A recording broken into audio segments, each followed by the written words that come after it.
Ash and Gloria are surprised to see Sonia and asks what she's doing there, and of course, what she wishes to show them. She tells Ash and Gloria that she heard that they were in Circhester and congratulates them on their gym victories. But as for what she wants, she was hoping to take them to see the Hero's Bath, a monument dedicated to the sword and shield heroes who stalked the darkest day, and a location where they were said to have rested after the battle. She's been continuing her research on the Galar legends, and she feels visiting the actual Hero's Bath may provide some new insights on the heroes and if they were actually people or Pokemon. Ash and Gloria agree, since they'd recently assisted Magnolia with some fieldwork as well, and figures they could update Sonia with what they discovered at the Slumbering World. The trio head off, and along the way, many citizens actually recognize Ash and Gloria from their challenges, and some even ask for autographs, and tell them that they're rooting for one of them to beat Leon. This reveals to Ash and Gloria how popular they're becoming, and it makes both of them bashful with glee. Corviknight even bursts out of his Pokeball, and upon seeing one of Ash's Gym Challenge star players, he receives an influx of cheers. The giant show-offy bird flies into the air for a quick aerial show before returning to the ground to greet his fans. Pikachu is surprised by the praise for Corviknight considering his loss in the actual gym battle. It just goes to show that Corviknight is just as much of a celebrity as his trainer. Eventually, the group reaches the Hero's Bath, but before they can even check out the area, they are greeted by a familiar voice calling out to the group. It's none other than Hop. The trio happily greets Hop, who tells them that he saw Ash and Gloria's recent matches on TV and has been eagerly awaiting a battle with Ash. He got his badge from the Circhester gym a while ago, and he's been waiting for Ash to arrive so that they could have a rematch. Ash notices a change in Hop's demeanor from the previous two encounter. He's back to the fiery, spirited trainer who Ash met when he first arrived in Galar, so he most certainly agrees to the challenge. After moving to an empty nearby battlefield, the battle begins. Hop eagerly sends out his first Pokemon, and everyone is surprised to see that it's a Corviknight. Ash is thrilled to see Hop's Corviknight back and fully evolved, as the last time he saw it, it was still a Corvisquire. And of course, Hop had rotated him from his main team the past few times they battled. Excited, Ash sends out his own Corviknight, who, upon seeing his now evolved rival for the first time in a while, lets out a loud roar. His opponent returns the greeting. Hop reveals that he'd taken Ash's words to heart and realized that his Pokemon weren't the reason he kept losing to Bede, but rather his diminished confidence in himself. But now he feels better than ever and ready to take this challenge head-on. Immediately, the birds begin to clash. Ash commands his Corviknight to use Iron Head, while Hop orders his to use Drill Peck. Neither attack is too powerful type-wise, but the Corviknight are simply happy to have a match once more. Ash's Corviknight goes in for Steel Wing, but Hop slows him down with Scary Face, only to then strike him down with Pluck. The two Pokemon continue to hit attack after attack, neither giving an inch. Ash's Corviknight can feel passion from each move he is hit with. He sees a fire in his opponent's eyes, almost as if he is fighting to prove his worth on Hop's team. Ash's Corviknight then begins to charge up a powerful Sky attack, and Hop's Corviknight takes the time to hit multiple Steel Wings of his own. Once Ash's bird goes in for the attack, Hop's Corviknight hits back with a Brave Bird. The two birds collide in the sky, and both end up falling to the ground. Ash and Hop call out to their Pokemon, who both struggle to stand up. The Corviknight glare at each other, with Ash's giving off a small nod, before falling back into the ground. Hop's Corviknight has won. Hop's Corviknight roars happily as his trainer celebrates the victory. Ash is stunned by the results and congratulates Hop, but reminds him that the battle is not over yet. After praising and calling back Corviknight, Ash sends in Pikachu next. Hop's Corviknight is weak, but he still wants to battle, so Hop orders a Fury attack. Pikachu is hit, but his static ability paralyzes Corviknight. Ash commands an Electro Web to trap the giant bird, which is successful. Pikachu then strikes with Thunderbolt. But surprisingly, Hop's Corviknight remains standing. Hop, Ash, Pikachu, Gloria, and Sonia can all feel Corviknight's determination to battle to the end. His passion is incredible. The bird uses his last remaining strength to use another Brave Bird. Ash decides to have Pikachu go in with Iron Tail. The Pokemon collide and both are hurt, but in the end, Corviknight finally falls. Ash compliments Hop on Corviknight's strength, claiming he is even stronger than ever before. He hasn't even seen that level of determination from his own Corviknight. Hop thanks Ash for the compliment and his own Pokemon for its efforts, as he sends in his next choice, Dubwool. Ash at first doesn't think much of this Pokemon, until Gloria explains that Dubwool is the evolved form of Wooloo, and Ash realizes that this is Hop's partner, now fully evolved. Once again, Ash is pleased to see Hop's original team members back and stronger than ever. It makes him even more excited to battle with his own trusted partner. Ash starts things off with Quick Attack, Pikachu blitzing at the speed of light. Though the move barely phases Double, who seems unaffected due to his fluffy body, Double attacks Pikachu with Double Kick, knocking the smaller Pokemon back easily. Ash switches to Thunderbolt, but Double actually rolls to a ball to avoid the attack, and uses the momentum to charge into a takedown attack. Pikachu is hit hard, and he too can sense the determination and passion from Double, as he also fights to defend his place on Hop's team. Hop commands a Zen Headbutt. At a shocking breakneck speed, this attack not only sends Pikachu flying, but once he regains his composure, he flinches and is unable to make another move. Hop decides that now is his chance.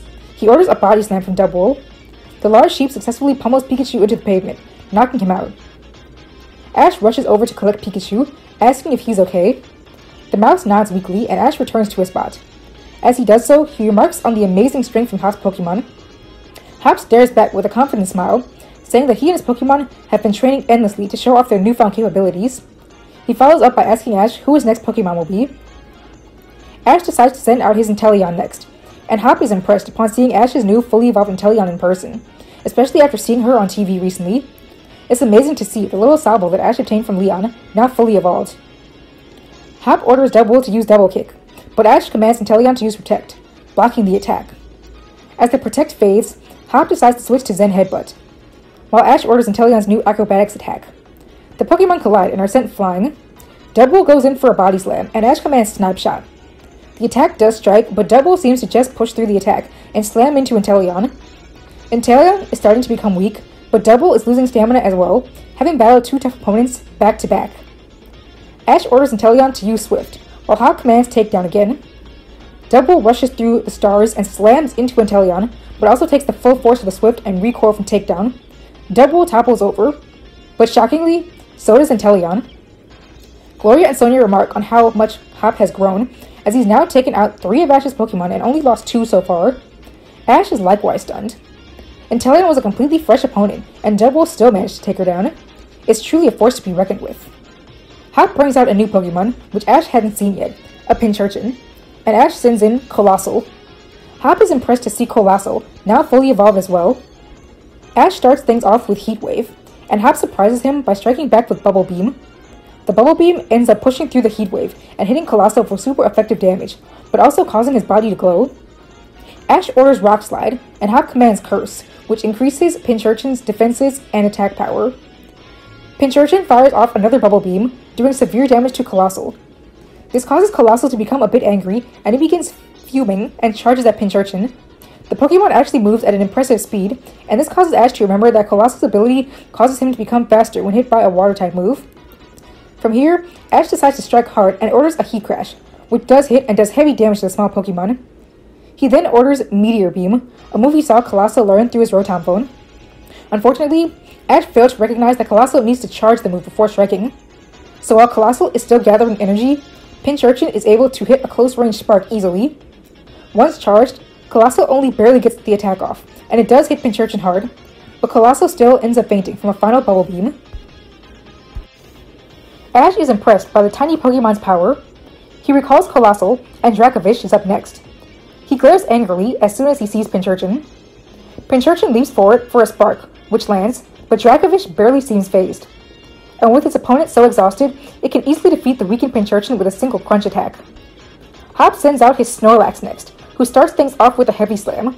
The attack does a good bit of damage, but Dracovish's follow-up Dragon Rush hurts Snorlax as well. Hop orders a Body Slam next, which Dracovish actually dodges. It hits Officious Rend, grabbing Snorlax by the arm and tossing it into the air. Once the behemoth lands, Dracovish strikes with an Ice Fang. The Pokemon throw more attacks back and forth, with neither Pokemon giving an inch. But in the end, Snorlax's massive bulk allows him to hang on to Dracovish's onslaught of moves. A final Wicked Impact takes the fish monster out of the battle. Ash is now down to his last Pokemon, Sirfetch'd. Hop, meanwhile, still has 2 that he can choose from. Ash is beyond shocked at Hop's improvement, and is making him a bit nervous. Still, he has faith in his Pokemon. Thankfully, Sirfetch'd is able to easily defeat Snorlax with Meteor Assault, while the Pokemon is still recharging from his last attack. Hop decides to bring out his Rillaboom next. Ash is also impressed at finally seeing the Pokemon Hop got from Leon in its final stage of evolution.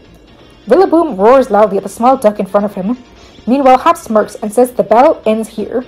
He commands a strong double hit, while Circhester needs to recharge from his previous attack. The massive gorilla pummels Circhester around with his drumsticks, dealing heavy damage. Once he can move again, Circhester goes in for a Fury Cutter, which also does a lot of damage, being that it is a super effective attack. But Hop orders Rillaboom to block the attack with his drum, which the grass type is able to do frequently, but Circhester does not let up, and as he attacks more and more, the Fury Cutter becomes stronger, and Rillaboom begins to struggle to block the attack. He attempts to block Circhester's sword with one of his drumsticks, while striking with Brick Break when he has an opening. Circhester blocks as many hits as he can with his shield. Gloria and Sonia are beyond impressed at Rillaboom's power. The Pokemon has truly become an impressive force. But Sonia comments that Circhester is really strong as well. Eventually, Rillaboom's drumstick is knocked away, and Fury Cutter lands a major hit, dealing a huge blow to the gorilla. But it seems that Hop was waiting for this, and in an instant, with Rillaboom being weakened, his body begins glowing a bright green. His Overgrow ability has been activated, and Ash knows what this means. He barely has time to react, as Rillaboom uses one powerful drum beating. The powered-up attack is launched, and at the last minute, Ash orders Circhester to surf on his shield to avoid the attack, and then strike with Fury Cutter. Circhester dodges the attack as ordered and prepares for the final strike. But Hop commands his Pokemon to take this shield and use it as a weapon, striking Circhester in the face. He then hits a final Brick Break, taking Circhester out of the battle. And with all of Ash's Pokemon defeated, the battle is over, and Ash has lost. Hop is in pure shock. He can't believe it. He's finally defeated Ash. Gloria and Sonia are also surprised, but praise Hop nonetheless for overcoming his rival. Hop happily hugs his Rillaboom, congratulating him on a job well done. Ash, on the other hand, returns to Circhester, praising him for the hard work, and congratulates Hop as well, though naturally he professes that he'll defeat him the next time they battle. But Hop tells Ash that he doesn't plan on losing to him anymore. He then asks what the three of them were doing there, and Sonia explains that they actually came to visit the Hero's Bath, to do a bit more research on Galar's legends. Hop says that he'd love to hang around as they do their research, and Sonia agrees to let him join. The gang get a closer look at the structure as Sonia explains its known history from her Rotom phone. Meanwhile, Ash nods at Sonia's words, but deep down can't really bring himself to pay attention. He feels a little off, thinking about a lot of his recent losses in difficult battles. A while ago, he lost to Bede, and just today, Hop. Two rivals he'd had no problem beating previously basically demolished him. He'd also struggled against Squirty with his ever-reliable Corviknight in his recent gym battle. There was also the double battle against Clara and Avery on the Isle of Armor, and even Opal easily overpowered him in his first match. In the past, this wouldn't have bothered Ash, but things are different now. He is the Kalos League Conference winner and the champion of Alola, now working his way up to defeat Galar's unbeatable champion Leon. He needs to be at the top of his game, constantly getting better, but now he feels like he's slipping. Ash sadly misses out on a lot of Sonia's talking at the Hero's Bath, but he figures it's fine since Gloria was paying attention. She can just tell him about it later. The duo then part ways with Hop and Sonia, and everyone wishes each other luck in their paths moving forward. Later that evening, Ash and Gloria talk over camp. Ash is rather quiet, but Gloria doesn't seem to notice much.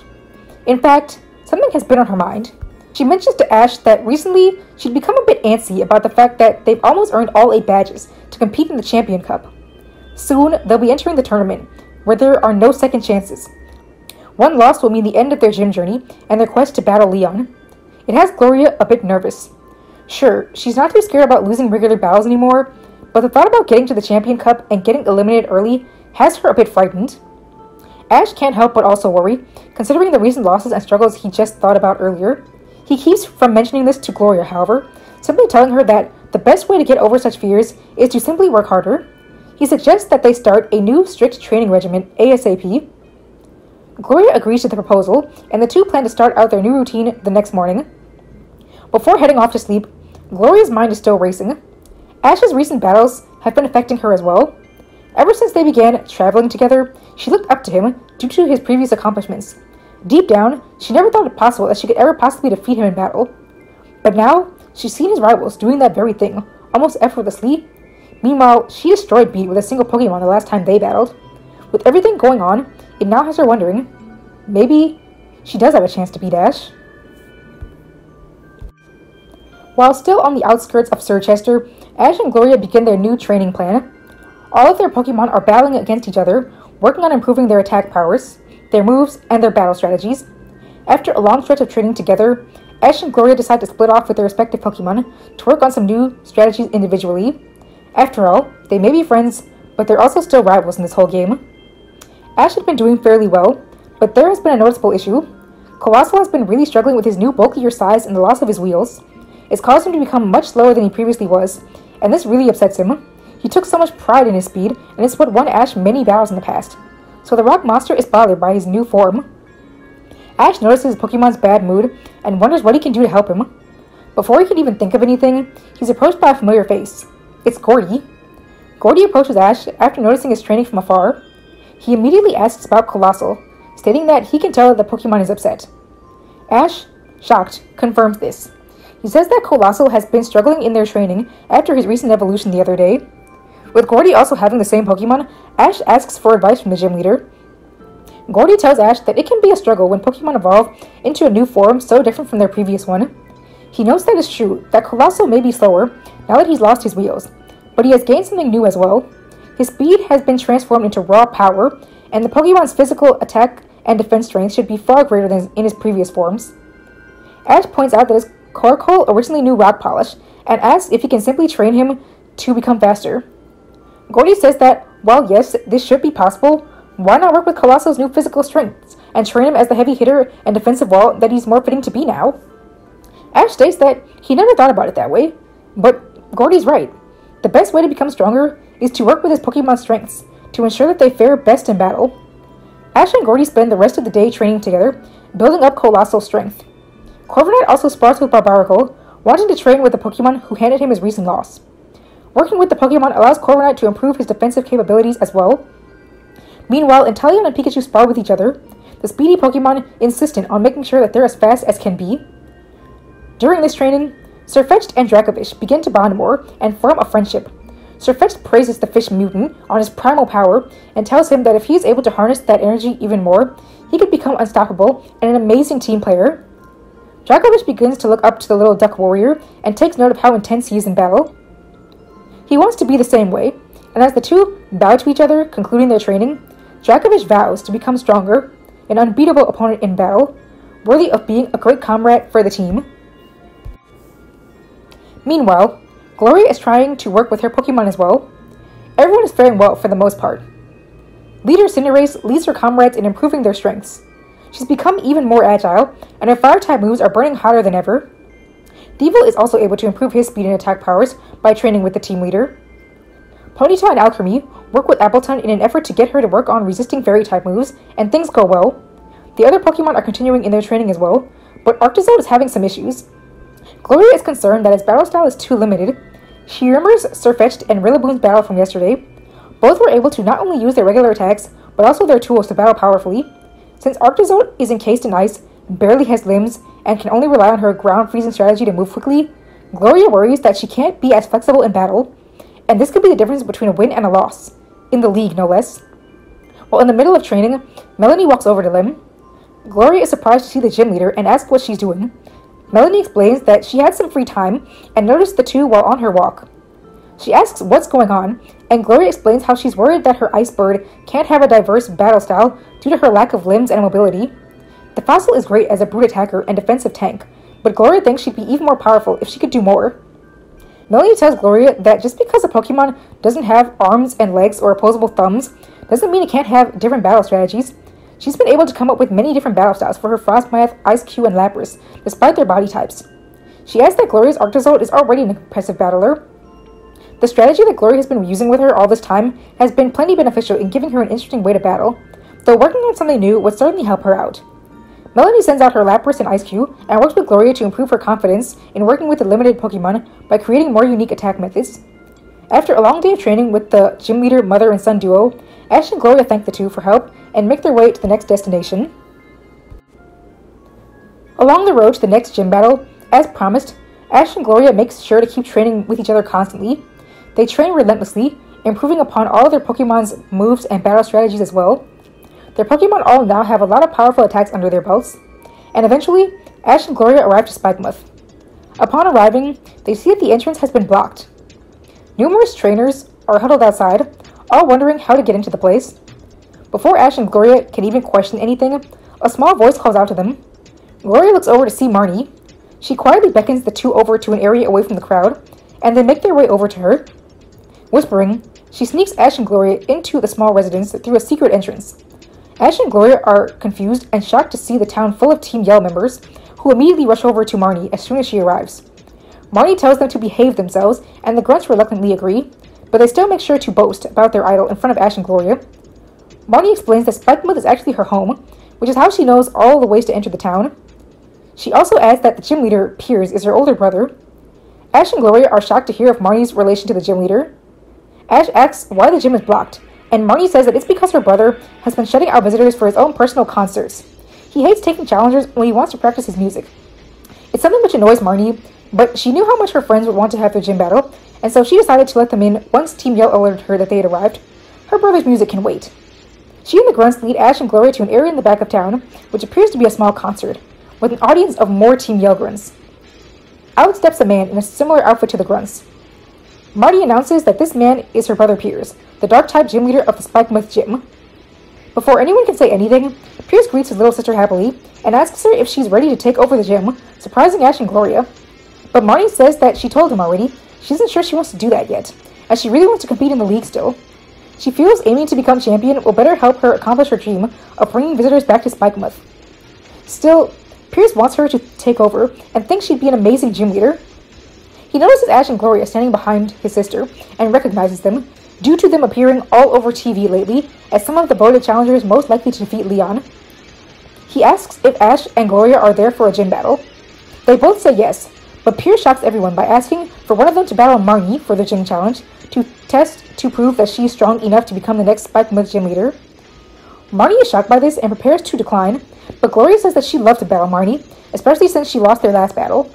She wants a rematch.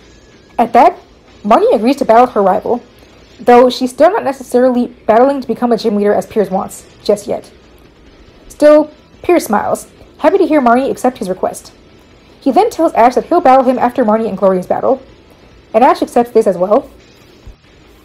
While waiting on the sidelines, Ash notices how this gym isn't a stadium like the other Galar gyms, and asks Piers how they're supposed to Dynamax in such a small, confined area.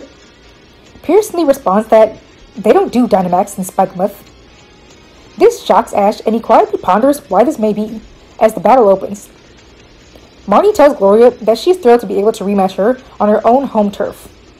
Gloria says that it excites her as well, but that she doesn't plan to lose. Marnie then informs Gloria directly that Dynamax won't be possible in Spikemuth, and hopes this won't be a struggle for her. But Gloria says that she'll be happy to have a normal battle without needing to rely on special tactics. It'll just better test her growth as a trainer. The Team Yell grunts cheer loudly for Marnie, proclaiming her to be the victor before even a single Pokemon has been sent out. Marnie quietly thanks her supporters and sends out her Morpeko. Gloria, meanwhile, goes with her Alchemy. Morpeko begins with a Spark, which hits really hard, while Gloria tries to get the immediate upper hand with Attract. Attract fails to work, and Marnie explains that all of her Pokemon are female, so Attract is useless here. Gloria grimaces, but doesn't let the situation distract her. Morpeko goes in for a quick attack next, knocking Alchemy back. Gloria decides not to hold back and commands a close-range Dazzling Gleam, which does huge damage to Morpeko. Marnie commands Bullet Seed, and the Hangry Rodent begins striking Alchemy with a flurry of hits. But thanks to their recent training, Alchemy tanks the hits well. She fires back with another Dazzling Gleam and does more heavy damage to Morpeko. Marnie commands Aura Wheel, and the Speedy Hamster nails Alchemy with a powerful electric attack. Alchemy grimaces, but once again maintains her strength. She clings onto her opponent as the electricity dissipates and hits a Draining Kiss. The attack saps the remainder of Morpeko's strength, knocking it out, and allowing the living dessert to recover a bit of her health. Marnie recalls Morpeko and compliments Gloria on her Pokemon's defenses. She then sends out her Toxicroak, a choice which surprises Gloria, as it isn't a dark type.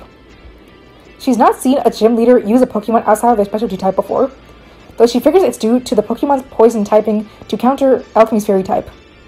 Marnie commands a Poison Jab, and Toxicroak dashes off with the speed of light. Her attack strikes and instantly poisons Alchemy.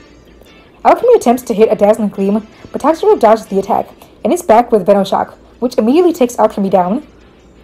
Gloria is shocked by this, especially since Alchemy had been able to recover a little bit of health earlier. Marnie is truly a powerful trainer, and Toxicroak a powerful opponent. Gloria decides to send out her Ponyta next.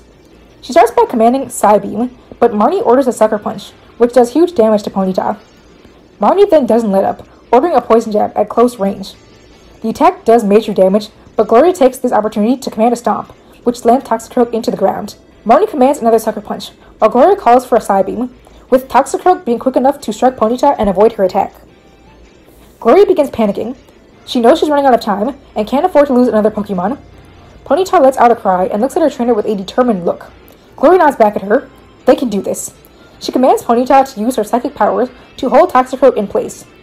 Marnie orders for her frog to break free, but it is unable to escape. From there, Gloria orders Psybeam, while Marnie orders Venoshock.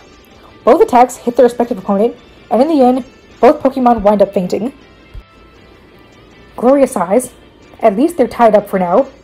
She recalls Ponyta, thanking her for her efforts, and grabs her next Pokeball. Liepard is Marnie's next choice, and Gloria chooses to use Thievul. Marnie is aware of how powerful Thievul is, and tells her Liepard to be careful.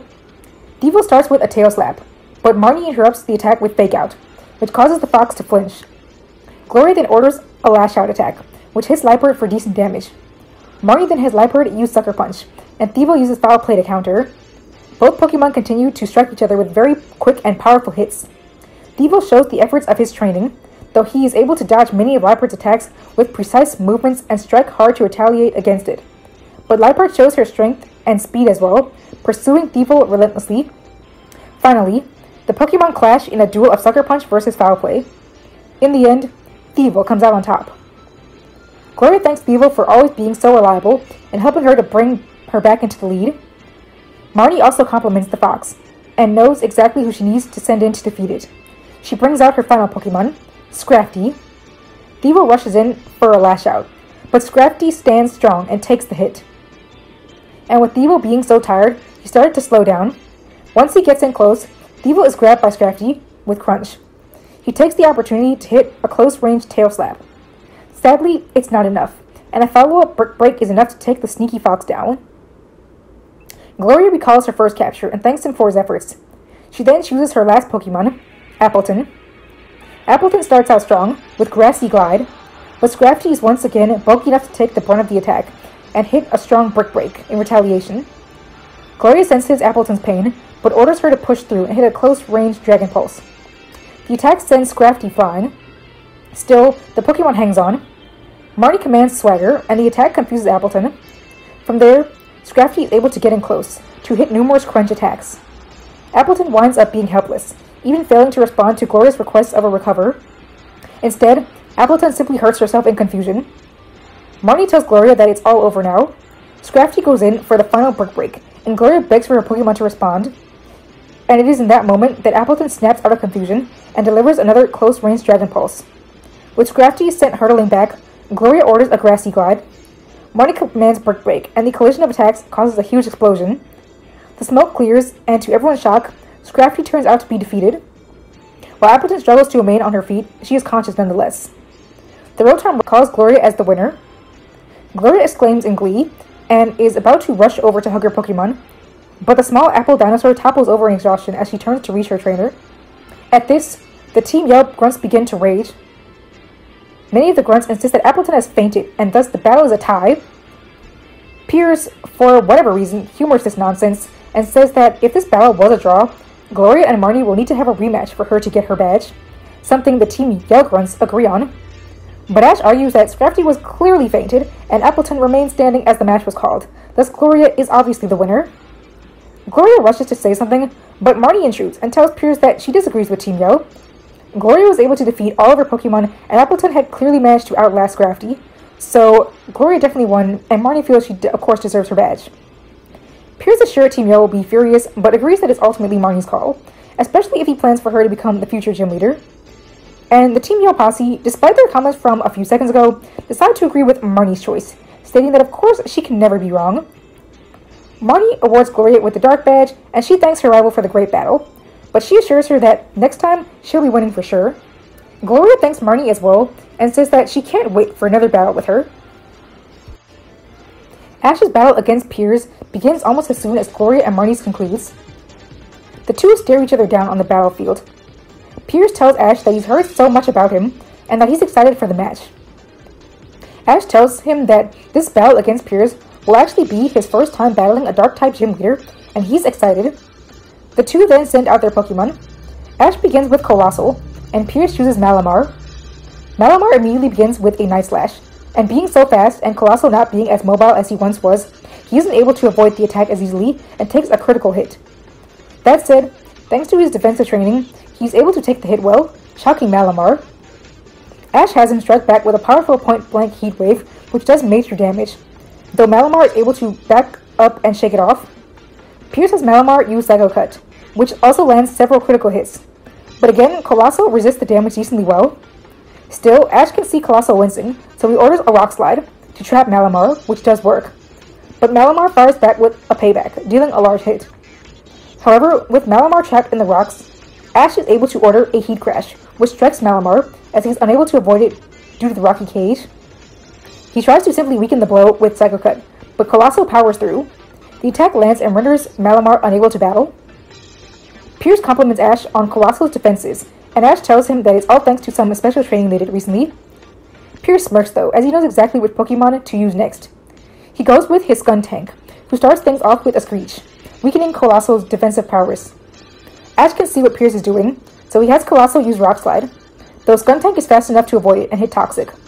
Ash knows he's now on a time limit, and decides to go big, and has Colossal charge up Meteor Beam. Pierce takes this chance to hit a Snarl. Colossal stands his ground against the loud snarling, and once he has finished charging his attack, he prepares to unleash the Meteor Beam.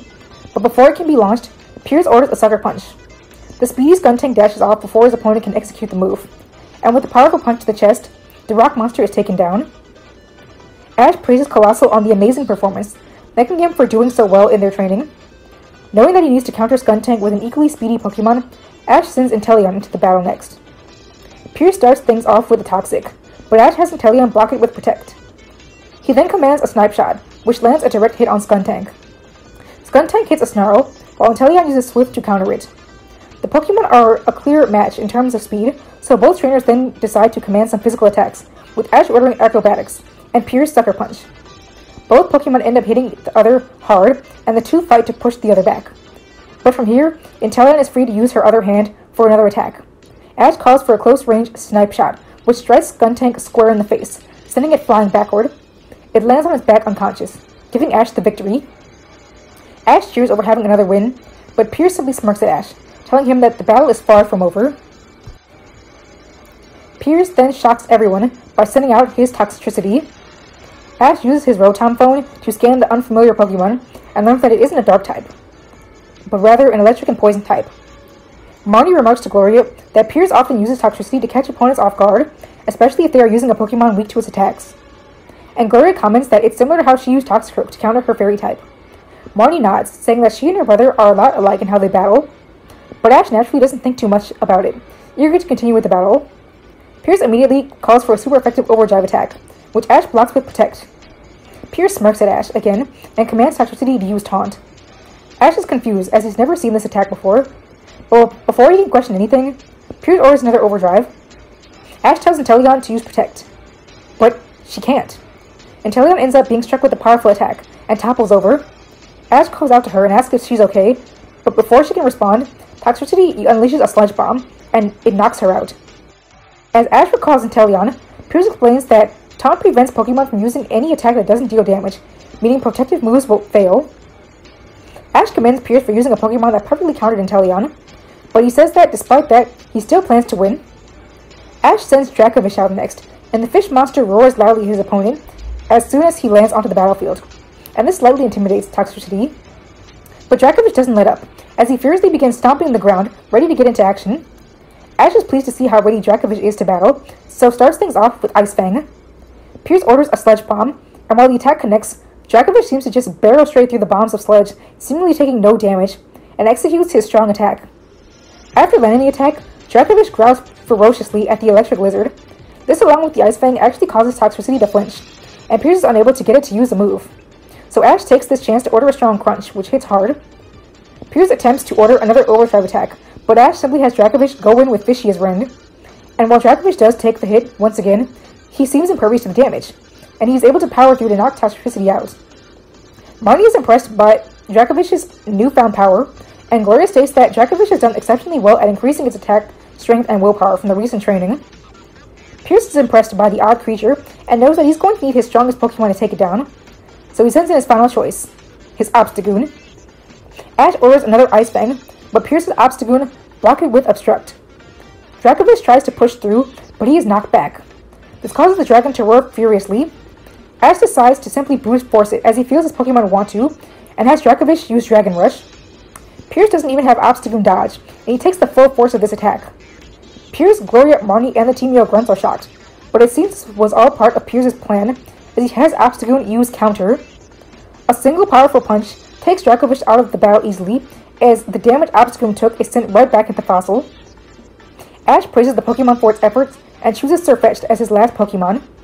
He tells Sirfetch'd that he's the last Pokemon of the battle, so he has to win this. Sirfetch'd simply nods, a serious expression on his face, vowing not to fall.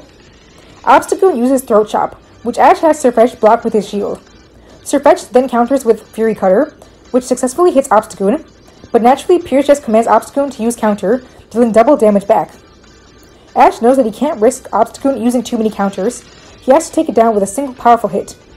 But he also has to be careful about Obstagoon blocking with Obstruct, because that could be the difference between a win and a loss here. Sirfetch'd glares at his opponent, analyzing it along with his trainer. The bird knows that he can't afford to fall, so he needs to be prepared for any attack. Ash has Sirfetch'd use another Fury Cutter, which has become more powerful, and Obstagoon uses Counter, hitting Sirfetch'd back much harder.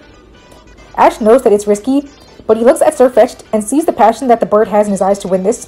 They both know that it's now or never, so Sirfetch'd uses a third Fury Cutter, which knocks Obstagoon back, but the Pokemon remains standing and uses another counter.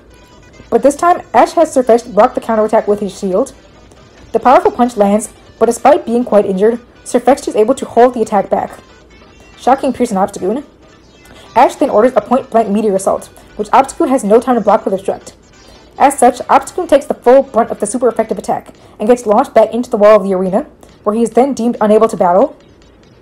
Ash is declared the winner, and Sirfetch'd proudly raises his sword into the air with a roar before bowing to his opponents. Pierce recalls his Pokemon and awards Ash his Dark Badge, and he commends Ash on being able to counter his battle strategy. He can see why Ash is one of the trainers that many are betting on to defeat Leon. Ash tells Pierce that he hopes they can have another battle sometime as he really enjoyed it. But Pierce responds that he's sorry, but he doesn't do encores, and that if he ever wants another battle with the Dark-type gym leader of Galar, it'll likely be Marnie. Marnie simply groans that she still isn't sure about that, but she commends both Ash and Gloria on their wins. As the three exit the town, the trainers all wish each other luck on the rest of their gym challenge. After all, there's only one battle left.